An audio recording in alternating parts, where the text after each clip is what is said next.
नगर निकाय चुनाव की तारीखों के ऐलान के बाद अधिकारी तैयारियों में जुट गए हैं। कानपुर देहात में दूसरे चरण में 11 मई को मतदान होने हैं। कानपुर देहात में 2 नगर पालिका और 11 नगर पंचायतों के अध्यक्ष व 190 वार्डों में सभासदों के पद पर मतदान होगा। 13 मई को मतगणना होगी। निकाय चुनाव की तारीखों की घोषणा होते ही अध्यक्ष और सभासद पद के दावेदार और सक्रिय हो गए हैं। राष्ट्रीय और क्षेत्रीय दलों से टिकट पाने के इच्छुक दावेदार ने पदाधिकारियों से संपर्क तेज कर दिया है। तमाम संभावित उम्मीदवार क्षेत्र में निकल पड़े हैं और मतदाताओं को रिझाने में जुट गए हैं। वहीं राजनीतिक दलों के बाड़े में नेता भी मतदाताओं को अपनी अपनी पार्टी के प्रत्याशी के पद में मतदान करने की अपील करने लगे हैं। इससे राजनीतिक सरगर्मी तेज हो गई है। राजनीतिक दलों के नेता और जिले के प्रभारी भी जिले का दौरा कर नगर पालिका और नगर पंचायत अध्यक्ष के साथ ही वार्ड के सभासद पद के लिए जिताऊ प्रत्याशी का चयन करेंगे। 288 बूथों पर होगा मतदान। जिले के 13 निकायों में चुनाव के लिए 130 मतदान केंद्र व 288 बूथ बनाए गए हैं, जिनमें से 92 बूथ संवेदनशील और 95 बूथ अति संवेदनशील रूप से चिन्हित किए गए हैं।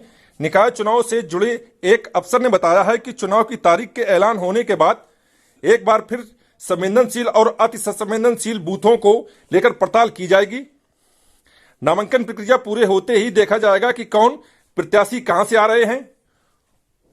उसके आधार पर ही संवेदनशील का आकलन होगा। पुकराया नगर पालिका में 4,581 मतदाता हैं, तो वहीं झिंझक नगर पालिका में 23,867 मतदाता हैं। तो वहीं नगर पंचायतों की बात की जाए तो अकबरपुर नगर पंचायत में 38,307 मतदाता हैं। रूरा नगर पंचायत में 13,970 मतदाता हैं। रनिया नगर पंचायत में 27,877 मतदाता हैं।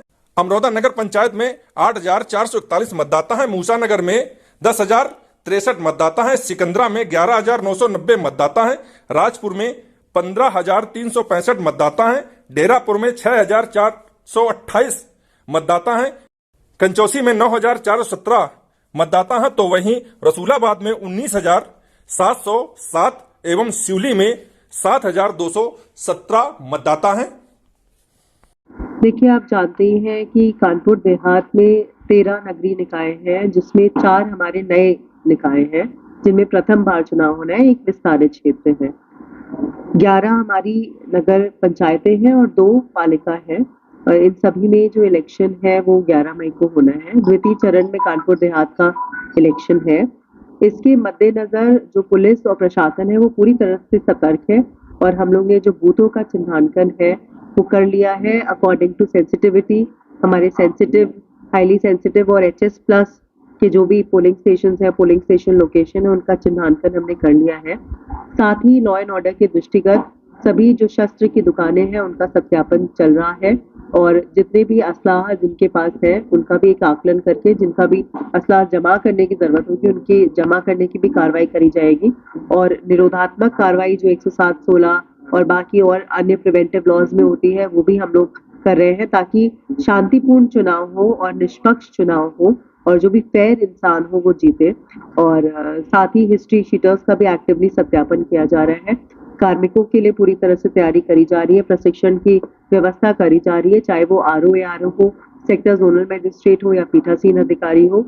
लगभग 33 ROs हैं और 50 AROs हैं जो कि जिनके लिए ट्रेनिंग भी हुई है। पूरा ऑनलाइन सॉफ्टवेयर है जिसके माध्यम से तो नॉमिनेशन नामांकन लेंगे, सिंबल अलॉटमेंट करेंगे, उस हिसाब से पूरा आपका जो बैलेट पेपर है वो छपेगा। यहाँ पे नगर निगम नहीं है तो पोलिंग जो है वो EVM के माध्यम से नहीं बल्कि मतपेटिकाओं के माध्यम से होगी। मतपेटिकाओं को पूरा सुचारू रूप से रखा गया है, उसमें ऑयलिंग ग्रीसिंग कर ली गई है। जो पूरा जनपद है उसको हम लोग ने 39 सेक्टर्स में और 16 जोन्स में बांटा है।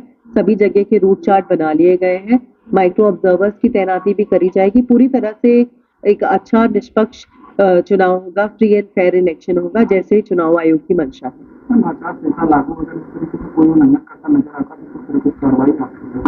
देखिए, जैसे आपने सही बोला है कि जैसे ही चुनाव की घोषणा होती है चुनाव आयोग द्वारा, वैसे ही हमारे यहाँ पे आचार संहिता लागू हो जाते हैं और आप देख भी रहे होंगे कि विभिन्न जनपद में विभिन्न स्थानों पे जो पोस्टर बैनर लगाए हुए हैं बिना अनुमति के, उनको हटाया जा रहा है।